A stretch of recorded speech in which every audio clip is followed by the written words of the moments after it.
સૌપ્રથમ હું આપને એક વાત કહેવા માંગુ છું, જેમાં આપ સૌને યાદ હશે કે 17 તારીખે શુક્રવારે આપણા સ્કૂલમાં એક પ્રોગ્રામ હતો, જેમાં ડાન્સ બી કરવામાં આવ્યું હતું અને એક નાટક પણ મેં અને મારા બધા ફ્રેન્ડે મળીને ભજવ્યું હતું.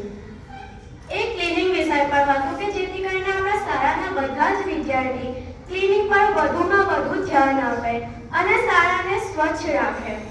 જ્યારે અમે આ નાટકનું પ્રેક્ટિસ કરી રહ્યા હતા ત્યારે કોઈ વિદ્યાર્થીએ પાછળથી અમને એવું કીધું હતું કે આ લોકો કેટલી ઓવર એક્ટિંગ કરે છે. પહેલી ને સૌથી ઇમ્પોર્ટન્ટ વાત, જે કામ આપ જાતે નથી કરી શકતા તે માટે બીજાને પણ ટ્રોલ ના કરવું જોઈએ, કારણ કે તમારા એક શબ્દથી કોઈનું આખું મોટિવેશન પર ડાઉન થઈ શકે છે. આપ હંમેશા એક વાત યાદ રાખજો કે જેને તમે કશું કરતા જોઈ રહ્યા, શું તમે જાતે એવું પૂછી શકો કે જે કામ એ વ્યક્તિ કરી રહ્યું તે આપ કરી શકો છો? જો નથી કરી શકતા તો આપને કોઈ અધિકાર નથી કે આપ એના કામ વિશે, એના કાર્ય વિશે કશું કહી શકો. એક વાત હંમેશા યાદ રાખજો, સક્સેસફુલ માણસના પાછળ કાં તો તેના સારા મિત્રનો હાથ હોય, કાં તો પછી તેના પેરેન્ટ્સના. આપ જે કંઈ કરી રહ્યા છો તેમાં જે તમારા સાચા મિત્ર છે તે હંમેશા તમારો સાથ આપશે. જે તમને હંમેશા સક્સેસફુલ જોવા માંગે તે કોઈ દિવસ તમને એવું નહીં કહે કે તું આ કામ કરી શકતો નથી અથવા તું કામ કરી શકતી નથી. જે તમને હાથીમાં સક્સેસફુલ જોવા માંગે તે કોઈ દિવસ તમારી આઈડેન્ટિટી નહીં જોવે, તમારો સ્કિન કલર નહીં જોવે અથવા તમારી વાત કરવાની રીત નહીં જોવે. તમે એક સક્સેસફુલ માણસ ત્યારે બનો જ્યારે તમે બીજાને છોડીને ખુદ પર ધ્યાન આપવાનું ચાલુ કરો, કારણ કે એક સક્સેસ માણસ એવું નથી જોતો કે તેના સક્સેસ થવાનું કારણ કોણ છે. એ એવું જુએ કે તેને કેટલી મહેનત કરી ને તેને મહેનત કરવામાં કોઈ એનો સાથ આપ્યો. સક્સેસફુલ માણસ હંમેશા ઉચ્ચ વિચારવાળો જ હોય.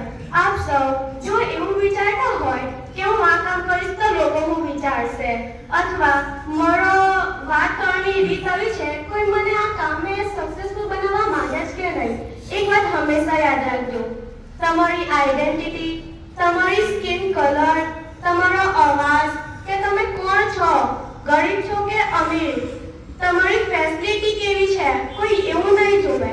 તમારી અંદર ટેલેન્ટ શું છે લોકો એ જોશે. જો અગર તમારા ટેલેન્ટને કોઈ નથી ઓળખી શકતું તો તેના વિશે કોઈ બી ખરાબ વાત બોલવાનો કોઈની પાસે અધિકાર નથી.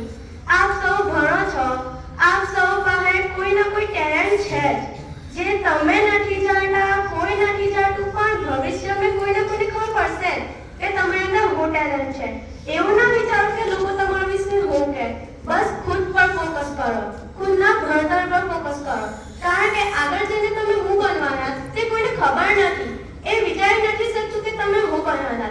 જો જે માણસ સૌથી પહેલા તમને ટ્રોલ કરતો હશે ને કે આ કેવી વિચાર રાખે, આ આવું નથી કરી શકતો, તેવું નથી કરી શકતો, સૌથી પહેલા જ્યારે તમે સક્સેસફુલ બનશો ને એ જ માણસ તમારી પાસે આવીને હાથ મિલાવશે કે ભાઈ અથવા બેન તું સક્સેસફુલ બની ગયો, મને તારા માટે બહુ સારું લાગે. પણ જો એ માણસની અંદર હાથીમાં તમારી વિશે કશો સારો વિચારશે ને તે કોઈ દિવસ તમને એવું નહીં કહે કે તું સક્સેસફુલ બન્યો તેનું કારણ અમે છીએ, અમે તારી હેલ્પ કરી એટલે તું સક્સેસફુલ બન્યો.